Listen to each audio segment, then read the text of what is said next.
Bundan biroz ilgariroq bir tadbirkorlikka bordik. Tadbirkorlik juda katta, ancha chiroyli yo'lga qo'yilgan, oldi-sotdi va retail bilan shug'ullaniladi. U tadbirkorlikda biza ODU tizimini joriy qilish imkoniyatlarini gaplashishga borganimizda o'rganib chiqsak, havasim ketdi rostdan va o'sha tadbirkorlik egasiga aytdim, zo'r ekan, mana programma qo'yish tashlab sizlarni savdo sotiq ishga o'tsammi ekan, juda pribilniy ekan-da dedimda. U bola o'zi yosh bo'lishiga qaramasdan yutuqlari juda yaxshi va ilmga juda chanqoqligi bor va ilmi juda ravshan bola edi. U bola bitta gap aytdi: "Aka, siz ancha savobli, mendan ham ko'ra siz ancha savobli ishni qilyapsiz.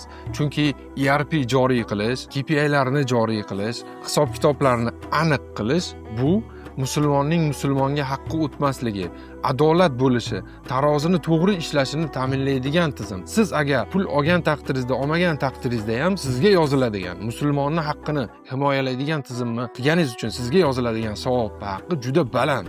Ishingizda davom etavering, Alloh barakasini beradi" deganda, to'g'risi o'zim ta'sirlanib ketdim va qilayotgan ishimdan juda ham faxrlandim.